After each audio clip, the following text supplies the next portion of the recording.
여호수아 22장 9절에서 12절 말씀 제가 봉독하도록 하겠습니다.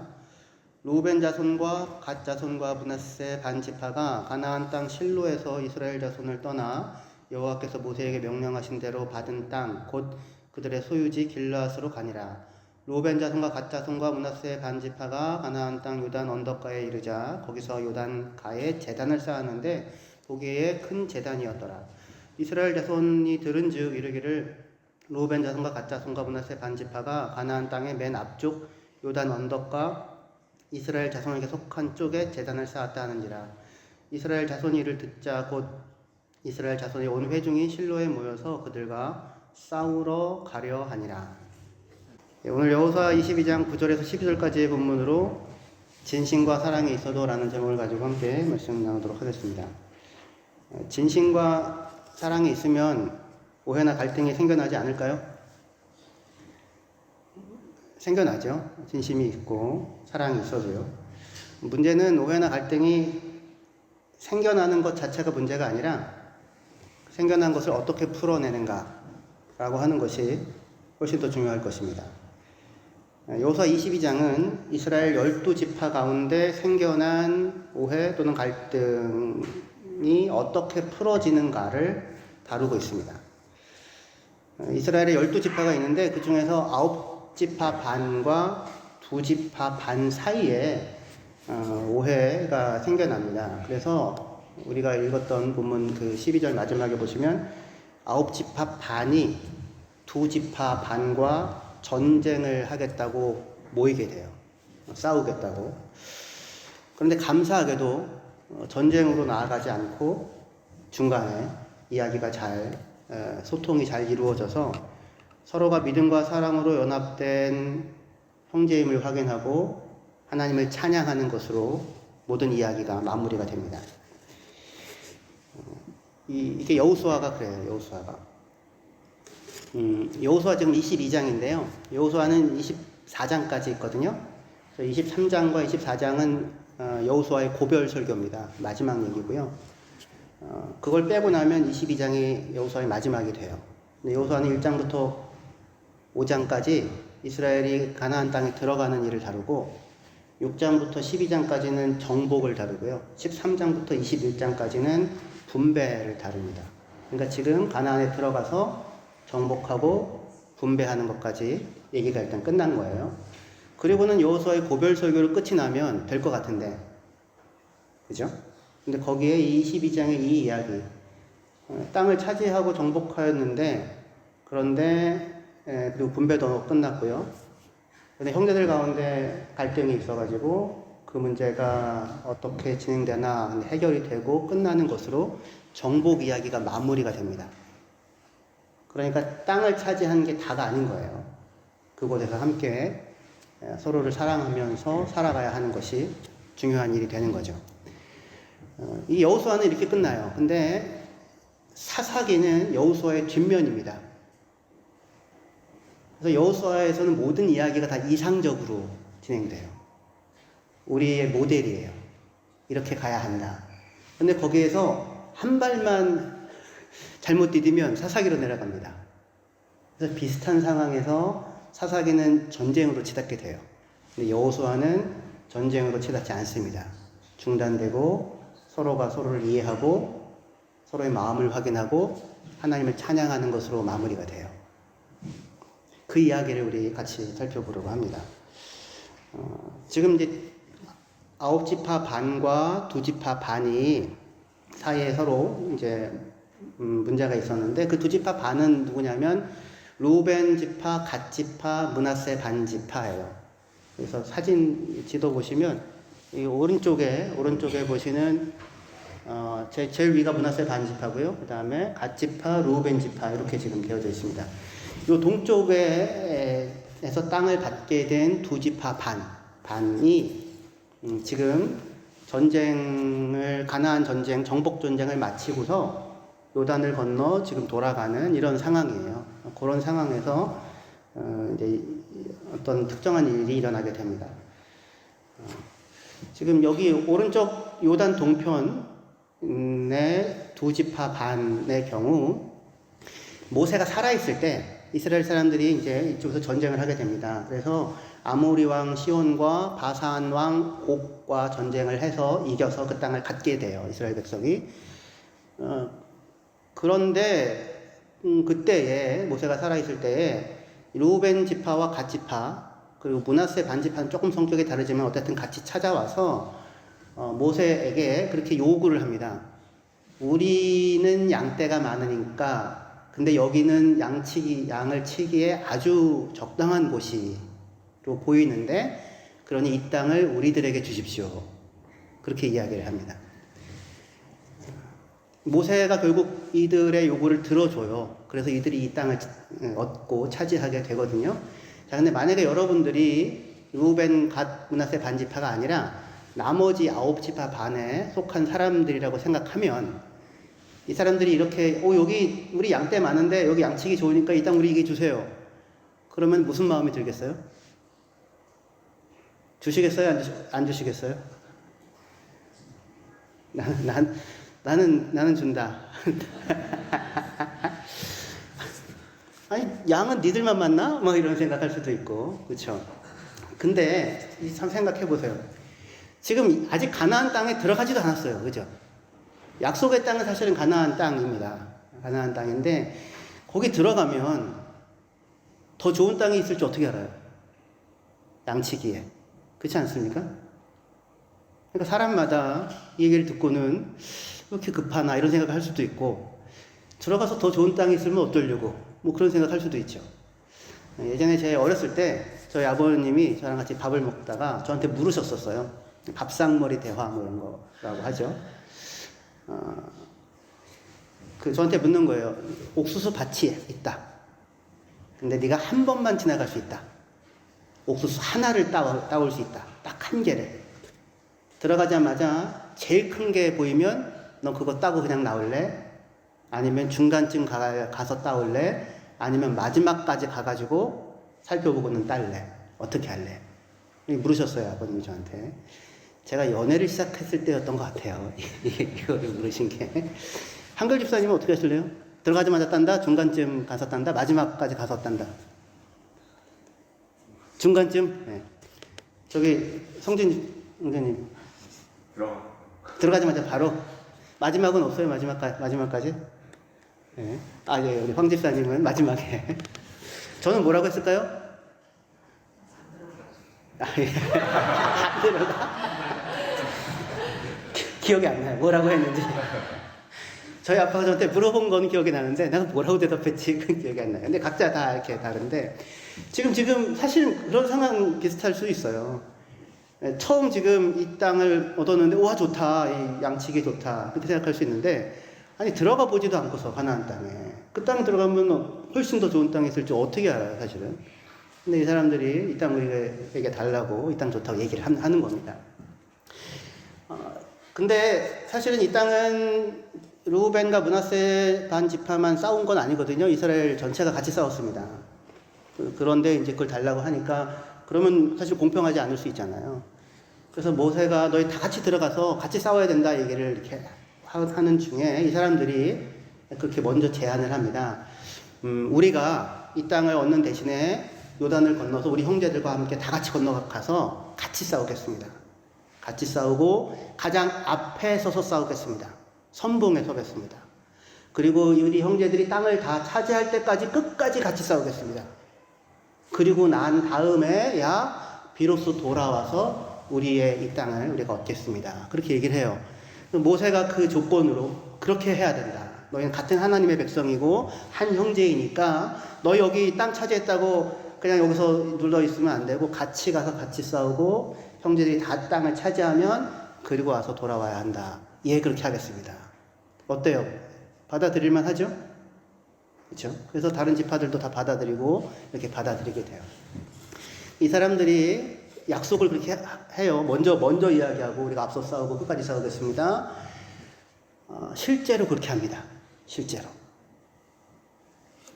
요단을 건널 때 제사장들이 언약궤를 메고 발을 먼저 요단에 디디잖아요. 그러면 이제 물이 멈추죠. 그리고 나서 이스라엘 백성들이 건너게 되는데 이 두 지파 반이 가장 먼저 무장을 하고 앞서 건너가요. 그리고 여리고를 향해 앞서 나아갑니다. 그리고 여리고를 돌 때도 마찬가지예요. 여리고를 돌 때도 나팔든 제사장이 있고 언약궤가 있는데 그 앞에 무장한 군대가 먼저 앞에 가거든요. 아마도 이 사람들일 거라고 대부분의 사람들이, 학자들이 생각해요. 앞서 행합니다. 요단을 건널 때도 앞서가고 여리고를 공격할 때도 앞서 행해요. 약속한 대로 가장 앞에 서서 선봉에 서서 싸우고 끝까지 싸우고 마지막까지 싸우고, 그래 중부전쟁, 남부전쟁, 북부전쟁 다 끝나고 땅 분배가 이루어지고 나서 이들이 이제 돌아가게 되는 겁니다. 이 정복 전쟁이 한 7년쯤 걸려요. 7년.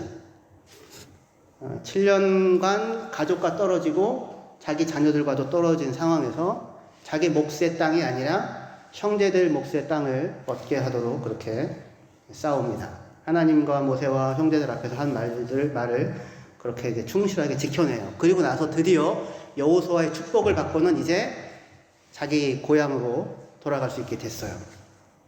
요단 앞에 섭니다. 이 요단을 건너가면 이제 곧 그 땅이에요. 가족들과 만날 수 있는 7년간의 시간을 지나서. 그럼 마음이 얼마나 감격이 컸을까요? 그죠? 내 가족을 만날 수 있다. 그리고 7년의 전쟁을 견뎌낸 거잖아요. 안전하게 견뎌내고, 그리고는 돌아가니 얼마나 감격스러운 마음이 있겠습니까? 저는 이제 몇 차례 얘기하긴 했지만, 제 아내랑 제 큰딸 민하가 1살 정도 됐을 때 6개월 정도 저희가 떨어져 있었거든요. 전 독일에 있고 아내랑 민하는 한국에 있고. 6개월 정도 떨어져 있는데도 너무 사실은 힘들더라고요. 저보다 훨씬 오랜 시간 떨어지신 분들도 얼마든지 계실 텐데, 저는 그때 너무너무 힘들어가지고, 야, 가족은 떨어지면 안 되는구나. 그렇게 생각을 되게 절실하게 들었었는데, 6개월만 갖고도. 근데 이 사람들은 7년을 형제들과 함께 싸우고, 그리고 이제 가족과 만나야 되는 겁니다. 그러니까 굉장한 감격과 감사, 이런 게 있었을 거예요. 근데 어떤 마음에서였는지 알 수 없는데, 이 사람들이 요단을 건너면서 큰 제단을 쌓습니다. 큰 제단을 쌓아요. 그래서 누가 보더라도 볼 수 있을 만큼의 큰 제단을 쌓아요. 22장 10절에 루벤 자손과 갓 자손과 므낫세 반 지파가 가나안 땅 요단 언덕가에 이르러 거기서 요단가에 제단을 쌓았는데 보기에 큰 제단이었더라. 이렇게 얘기를 합니다. 이들이 왜 이 제단을 쌓았는지, 무슨 생각으로 이 제단을 쌓는 이 행동을 했는지 성경은 여기에서 그것을 설명하지 않아요. 그냥 그런 행동만을 묘사합니다. 욥기 같은 경우에는 처음부터 욥에 대해서 설명을 해주죠. 욥은 의인이고 하나님 보시기에도 흠이 없는 사람이다. 그러니까 앞으로 욥기의 모든 얘기는 이걸 전제로 해서 봐. 이렇게 가이드라인을 주는 거잖아요. 얼마든지 성경은 그렇게 먼저 이들의 의도나 생각에 대해서 얘기해 줄 수도 있을 텐데, 그렇지 않고 그냥 다만 아주 담백하게 이들이 이런 일을 했다는 사실만을 보도를 해줘요. 그래서 보기에 큰 제단을 쌓고는 이제 건너가서 각각 자기 집으로 돌아갔을 겁니다. 이 사람들은. 그런데 누가 봐도 큰 제단을 쌓았으니까 당연히 그 주위에 있는 사람들이 그 제단을 보았겠죠. 그리고는 그 제단에 대한 이야기가 이제 이스라엘 사람들 가운데 퍼지게 됩니다. 여호수아 22장 11절이요. 그 다음 절입니다. 이스라엘 자손이 들은즉 이르기를 루벤 자손과 갓 자손과 므낫세 반 지파가 가나안 땅의 맨 앞쪽 요단 언덕과 이스라엘 자손에게 속한 쪽에 제단을 쌓았다 하는지라.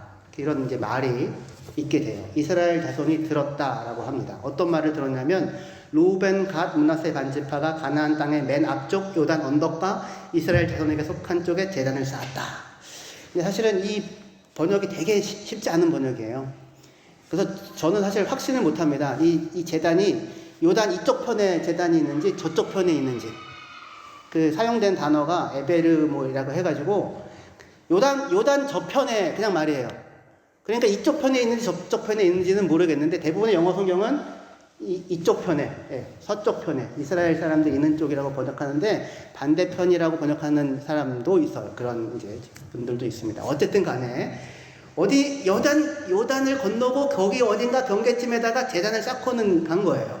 그리고 이제 그 얘기가 이스라엘 사람들 가운데 이렇게 퍼지게 돼요. 자, 이 전해지는 이 말은 아주 담백한 사실에 대한 보고, 것처럼 들리는 말이죠. 그쵸?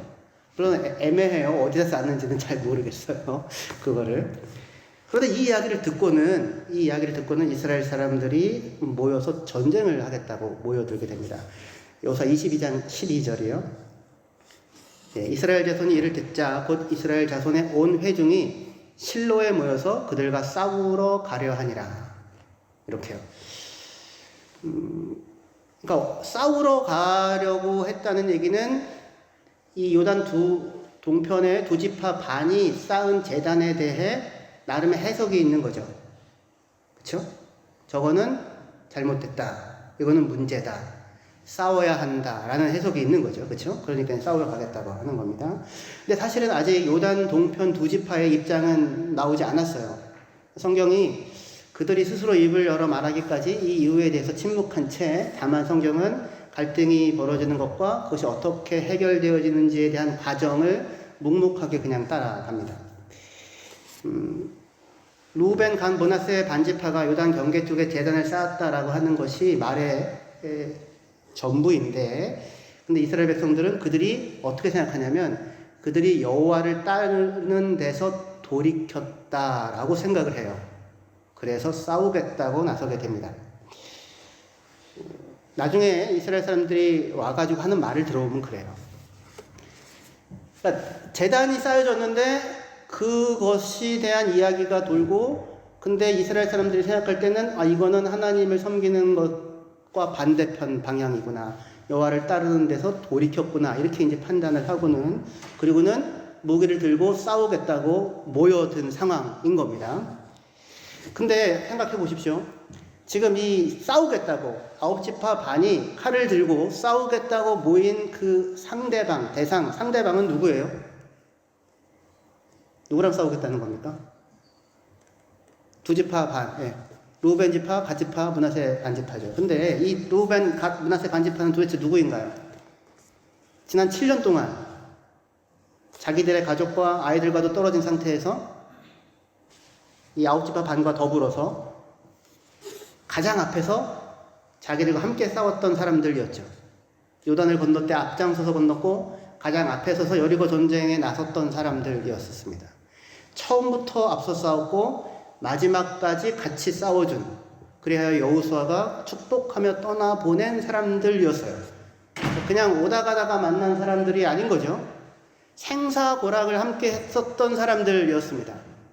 나를 위해서 기꺼이 자기의 목숨을 내걸었고 적의 칼날 앞에 자기를 앞세웠었던 형제들이었었어요.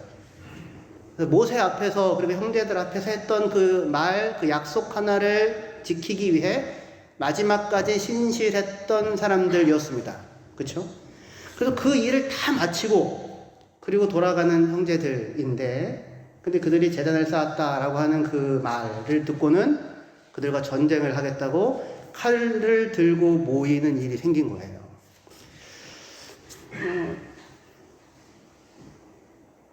왜냐하면 이렇게 생각을 하게 된 이유는 뭐냐면, 이 이스라엘 사람들이 볼 때에 지금 그 행위는, 두 지파 반이 한 그 행위는 명백하게 잘못된 일이다 라고 판단이 되기 때문에 그렇습니다.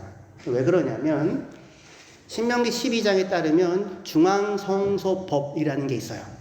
그건 뭐냐면 이스라엘 온 땅에 오직 한 곳, 실로라고 할 수 있는데 그곳에서만 같이 함께 하나님을 예배할 수 있다라고 하는 법이 있어요. 왜냐하면 그 실로에 성막이 있고 그 실로에 번제단이 있거든요. 광야를 지나왔었던. 그래서 거기에서 예배해야지 아무 곳에서나 제단을 쌓고 예배하다가 보면 이거는 질서가 흐트러질 수 있고 우상 숭배로도 빠져갈 수도 있기 때문에 중앙성소법이라고 하는 것을 그래서 정하게 됐었던 것입니다. 그래서 어디로 모였냐면 실로로 모인 거예요. 실로가 그 중심이니까. 그런데 이 두 지파 반은 지금 실로가 아닌 다른 곳에다가 제단을 쌓은 거예요. 그러니까 딱 봐도 뭐 위반? 중앙성소법 위반이 되는 거죠. 그렇죠? 그러니까 그것은 그 자체로 잘못된 일로 보이는 겁니다.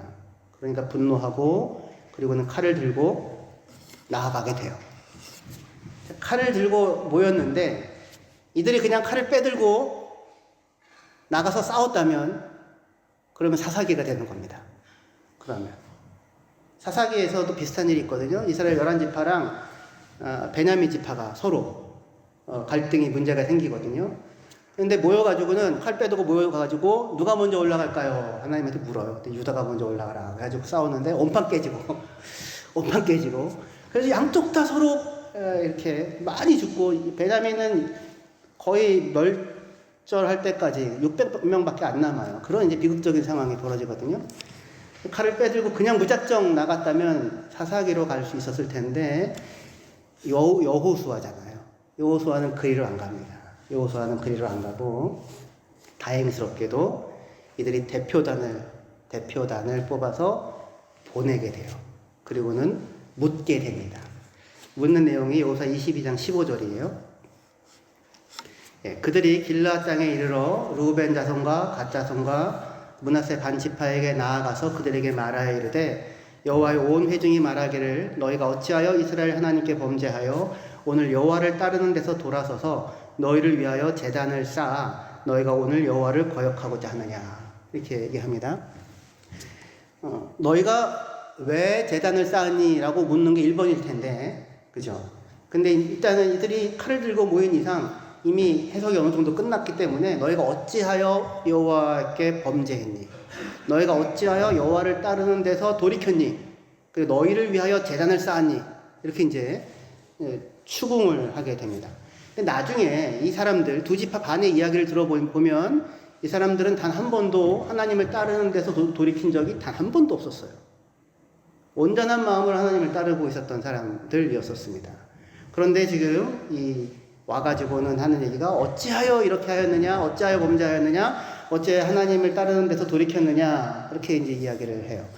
이 얘기를 들으면 한결같은 마음으로 하나님을 따랐던 사람들의 입장에서 보면 우리가 지난 7년간 너희와 함께 싸웠고 그것은 하나님에 대한 온전한 순종이었는데 어떻게 너희가 우리를 겨우 그런 사람으로 매도하느냐 라고 하고는 칼을 빼들고 싸우겠다고 나서면 그러면 사사기가 되는 거예요. 그러면 사사기에서는 그렇게 돼요. 베냐민 사람들한테 야 거기 사람들 좀 내줘 그랬더니 베냐민 사람들이 우리가 왜 내줘? 그리고 칼 들고 싸우면서 싸움이 일어나거든요.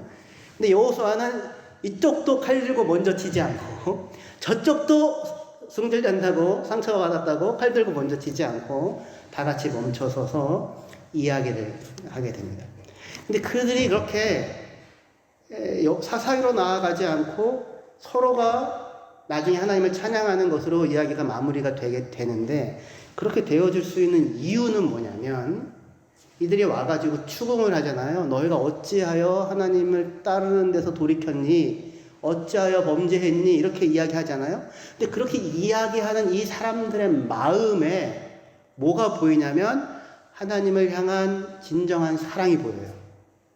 그리고 어찌하여 너희가 이렇게 했니? 라고 얘기하는 그때 비난이 있는 게 아니라 자기들을 향한 이 사람들의 사랑이 보여요. 그 마음 안에. 그걸 봐요. 그러자 이 사람들도 이제 그것에 대해서 반응을 하게 되는데 이 추궁하는 사람들의 마음에 하나님을 향한 사랑과 두 지파 반을 향한 사랑의 마음이 있다는 것을 우리가 어떻게 알 수 있냐면 여호수아 22장 19절이요. 22장 19절 앞에 있는데요. 같이 읽어보시면 좋겠습니다. 네, 시작. 그런데 너희의 소유지가 만일 깨끗하지 아니하거든 여호와의 성막에 있는 여호와의 소유지로 건너와 우리 중에서 소유지를 나누어 가질 것이니라. 오직 우리 하나님 여호와의 제단 외에 다른 제단을 쌓음으로 여호와를 거역하지 말며 우리에게도 거역하지 말라. 이게 무슨 얘기입니까? 지금 아웃지파 반은 아직도 이 사람들이 왜 제단을 쌓았는지에 대한 이야기를 못 들었어요. 아직도. 그런데 그 상황 속에서 뭐라고 지금 이야기를 하고 있냐면 하는 제안이 뭐냐면 너희가 만일 요단 동편에 지금 너희 땅이 있는데 거기에는 성막이 없잖아요. 그래서 성막이 있는 이 거룩한 곳과 다른 거룩하지 않은 곳이 너희 땅이라고 생각해서 그래서 혹시 너희가 여기에다가 제단을 쌓았던 것이라면 너희 땅이 거룩하지 않은 곳이라고 생각해서 그러면 걱정하지 말고 우리에게로 와라. 우리가 땅을 내어줄게. 우리 안에서 너희 기업을 얻어. 그리고 우리 함께 하나님을 섬기자. 그렇게 이야기하는 거예요. 그러니까 이 사람들 안에 무슨 마음이 있어요? 사랑이 있죠. 하나님을 사랑하는 마음이 있고 형제들을 사랑하는 마음이 있어요. 손해를 기꺼이 감수해요. 우리 땅 염려하지 말고 두려워하지 말고 와서 함께 땅을 나누자. 괜찮다. 우리 함께 하나님을 섬기자. 사랑의 마음이 있어요. 그냥 이익을 따라서 생각하면 그냥 끊어버려도 되잖아요. 쟤네들 들어오면 우리 땅 좁아지는데. 근데 너희들이 거기 가서 뭐 하나님 말고 다른 걸 섬기든 말든 난 상관없어. 그런 걸 하면 그냥 우리 상관하지 말자라고 할 수도 있는데 그게 아닌 거예요. 그동안 7년을 같이 싸웠잖아요. 같이 목숨을 나누었잖아요. 그 사람들이 어떻게 싸웠는지 보았잖아요. 가장 앞에서 싸웠고 목숨을 돌아보지 않고 함께 싸웠던 사람들이잖아요. 생사고락을 함께 했던 사람들이잖아요. 하나님의 은혜를 함께 누렸던 사람들이잖아요. 혹시 너희가 그 땅이 성막이 없어서 더러운 땅이라고 생각한다면 그러면 걱정하지 말고 와서 우리 가운데서 같이 땅을 기업을 나누고 우리 함께 하나님을 섬기자라고 하는 그렇게 제안을 하게 돼요. 그들 안에 사랑이 있죠. 진정한 마음이 있죠. 이 마음을 알아본 이 두 지파 반도 비로소 이제 자신들이 어떤 뜻으로 어떤 의도로 이 제단을 쌓았는지를 드디어 말을 하게 돼요. 여호수아 22장 24절부터입니다. 우리가 목적이 있어서 주의하고 이같이 하였노라. 곧 생각하기를 후일에 너희의 자손이 우리 자손에게 말하여 이르기를 너희가 이스라엘 하나님 여호와와 무슨 상관이 있느냐. 너희 루벤 자손 갓 자손아 여호와께서 우리와 너희 사이에 요단으로 경계를 삼으셨나니 너희는 여호와께 받을 분깃이 없느니라 하여 너희의 자손이 우리 자손에게 여호와 경외하기를 그치게 할까 하여 우리가 말하기를 우리가 이제 한 제단 쌓기를 준비하자 하였노니 이는 번제를 위함도 아니요 다른 제사를 위함도 아니라. 왜 쌓았다고 합니까? 지금은 우리가 서로가 서로를 형제로 인정하고 있지만 후일에 시간이 지나서 너희의 자손이 우리의 자손을 보고는 너희는 요단강 저편에 살고 있으니까 너희는 여호와와 상관이 없어. 그러니 너희는 우리와 함께 뭐 하나님 섬긴다는 뭐 이런 얘기 하지 마. 혹시라도 이런 일이 생기면 어떡하나. 우리와 너희 사이에 우리는 오직 한 분 여호와 하나님만을 섬기는 형제라고 하는 증거로서 실로에 있는 제단을 본따 똑같은 모양으로 28절에 그렇게 얘기해요. 똑같은 모양으로 그 증거를 위해 다만 크게 제단을 여기에 쌓은 거야. 제단의 모양을 한번 봐봐. 똑같은 모양으로 쌓은 거야. 우리가 함께 한 하나님을 섬기는 한 형제라는 증거로. 그렇게 지금 이야기를 하는 거예요. 이 이야기를 듣고는 대표단이 이해되시죠? 무슨 얘기인지? 예. 이 이야기를 듣고 대표단이 좋게 여깁니다. 그들의 마음이 어떠한 것인지를 이해해요. 아, 그렇구나. 그게 염려스러웠구나. 요단 동편에서 따로 떨어져 있으면서 근데 같은 하나님 백성, 하나님 섬기는 사람인데 혹시라도 모른 척할까 그 두렵고 염려스러운 마음이 있었구나. 그 마음이 참 좋구나 라고 생각해서 대표단이 이스라엘 백성에게 가서 그 얘기를 전해줍니다. 그 얘기를 듣고 온 이스라엘이 기뻐해요. 그리고 온 이스라엘이 하나님을 찬양합니다. 그리고는 돌아가요. 싱겁게 끝나죠. 근데 싱겁게 끝나야지 감사한 거죠. 만약에 이게 싱겁게 안 끝나고 칼 들고 싸우겠다고 하면 그건 사사기로 가는 거죠. 그런데 사실은 그들이 서로가 서로 안에 있는 하나님을 향한 사랑과 서로를 향한 마음의 그 사랑의 마음이 있었기 때문에 사실 지금 이 일이 감사와 그리고 하나님을 향한 찬양으로 끝이 나게 됩니다. 진심이 있고 경건이 있고 사랑이 있어도 갈등이 생길 수도 있고 오해가 생길 수도 있어요.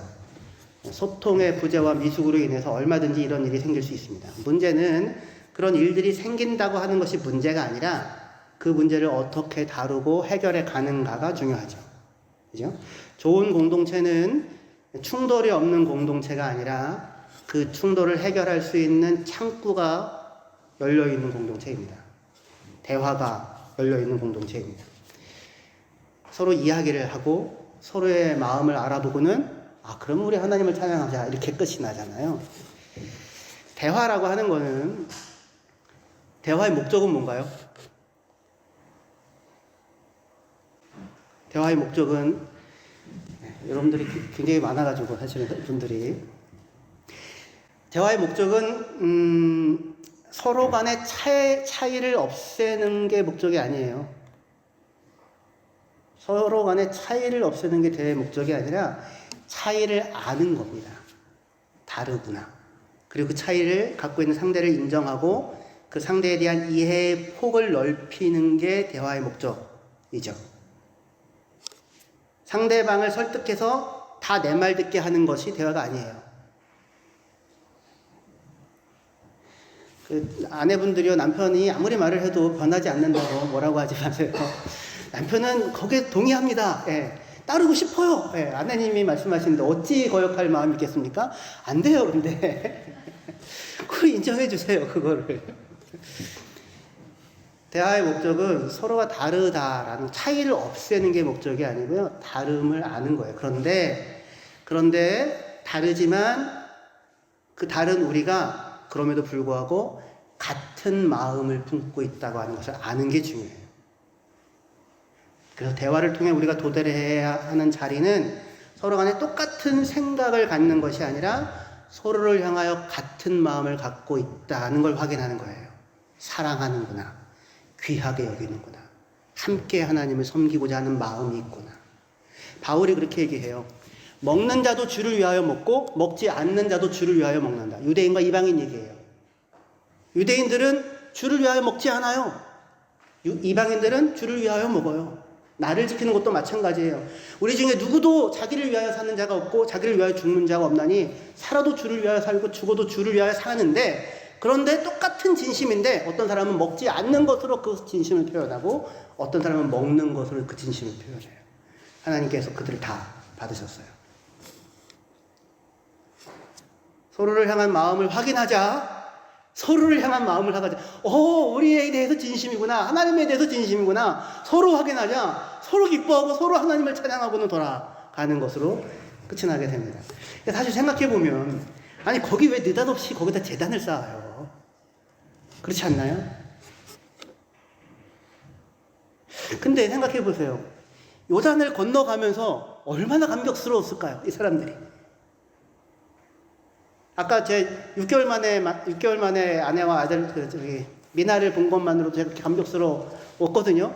비행기 타고 오는 제가 함부르크 공항에서 기다리면서 얼마나 막 그 시간이 안 가는지 막 가슴이 두근두근 거리고, 그 아내 보고, 안고, 그리고 민하가 나를 알아볼까? 6개월 만에 많은데 아빠를 알아볼까? 근데 아빠한테 이렇게 안기더라고요. 이 사람들은 7년이에요, 7년. 7년을 함께 싸운 사람들과 저는 들을 대로 들은 생사고락을 함께 한 사람들을 놓고 자기 또 똑같은 자기 생명 같은 자기 가족에게 넘어가는데 그동안 얼마나 감사해요. 하나님이 살려주시고 함께 해주시고 지켜주신 게. 그러니까 요단을 건너면서 그냥 건널 수가 없는 거예요. 그 마음의 감격 때문에.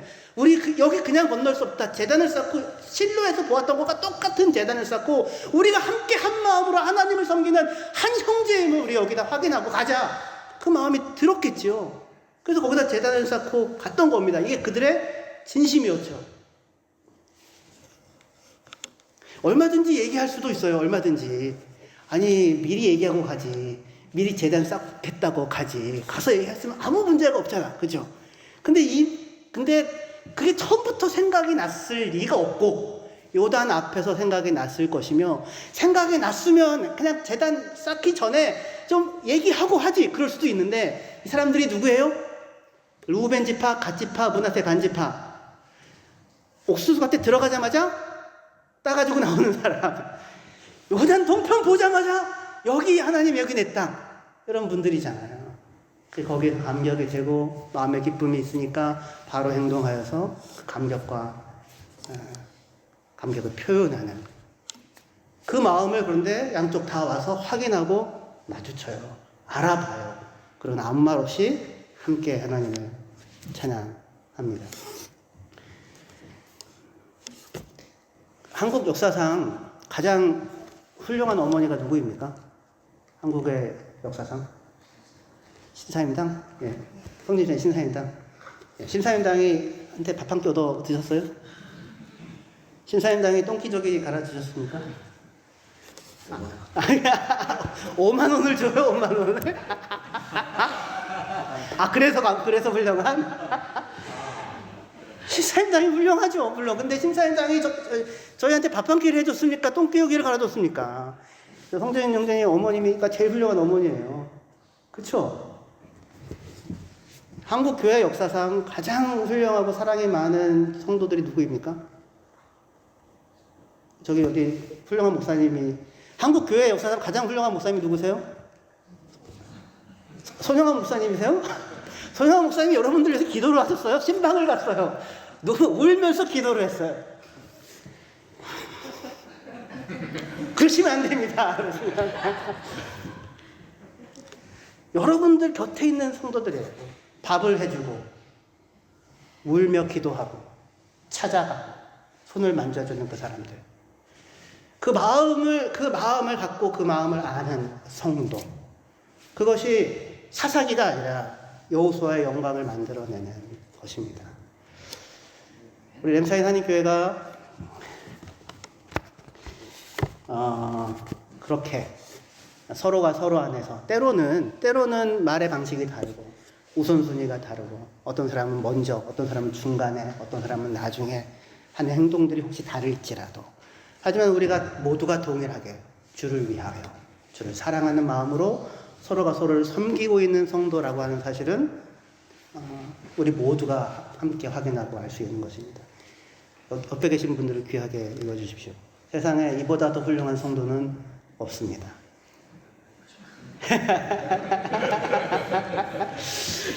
기도하시겠습니다.